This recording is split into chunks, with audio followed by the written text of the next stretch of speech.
बीमारियां इतनी बढ़ती जा रही हैं, उसका बहुत बड़ा कारण है टेंशन।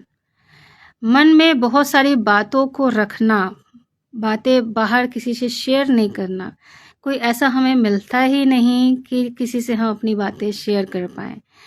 एटलीस्ट उसको बोलें, चाहे वो ईश्वर के सामने बोलें, चाहे उसको अपनी डायरी में लिख लें। बातों को मन से बाहर निकालना, अपने इमोशंस को बाहर निकालना बहुत ज़रूरी है। इससे क्या होगा कि आपका जो थायराइड है वो आपको नहीं होगा, है ना?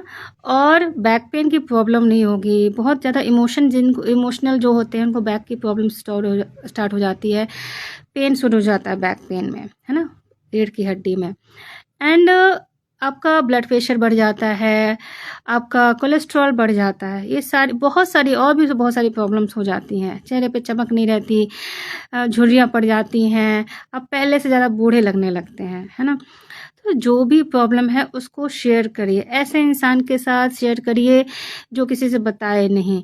लेकिन सबसे अच्छा है कि आप अगर कोई बात शेयर कर रहे हैं तो ईश्वर सबसे बेस्ट है, वो किसी से शेयर नहीं करते, है ना? वो बल्कि आपको सही मार्ग दिखाते हैं। तो इस फ्रेंडशिप डे पे ऐसा कोई दोस्त ढूँढिए, चाहे वो ईश्वर ही क्यों ना हो। आप अपनी बातों को शेयर करिए और हेल्दी रहने की कोशिश करिए। मेडिटेशन करिए, मेडिटेशन बहुत ज़रूरी है। और लेकिन हम लोग को लगता है ना, मेडिटेशन हम करेंगे तो 1 दिन में हो जाएगा या 1 महीने में ठीक हो जाएगा। फिर उनको लगता है कि हम बैठ ही नहीं पाते। तो मेडिटेशन ज़रूरी नहीं है कि आप बैठ के ही करो। तो ये लंबा प्रोसेस है ना? कि आपको कैसे मेडिटेशन करना है, दैट इज़ अदर थिंग। तो लेकिन आप कोशिश करिए अपनी मन की बातों को शेयर करना है। शेयर करना बहुत ज़रूरी है, अदरवाइज़ आप मन ही मन, कहते हैं ना कि एक ज़हर भरते जा रहे हैं अपने ही मन में। उस ज़हर को बाहर निकालना बहुत ज़रूरी है, अदरवाइज़ वो आपको ही नुकसान पहुंचा रहा है। और ये बातें हर किसी को पता है।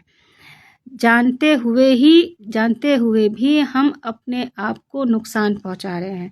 हमें लगता है कि सामने वाला क्या सोचेगा, सोचने दो। लेकिन अगर आपको किसी से प्रॉब्लम है, कुछ है, तो आप उसे बताओ, या कोई भी दिक्कत या किसी से भी शेयर करो, है ना? शेयर करना बहुत ज़रूरी है। अपने आप को ठीक रखो, सामने वाले को भी ठीक रखो। कहने का बहुत सारा तरीका होता है। पोलाइट वे में आप अपनी मन की बातें शेयर करो। उससे आपकी जितने भी इमोशंस हैं वो बाहर निकलेंगे और आप हेल्दी रहोगे। Happy friendship day.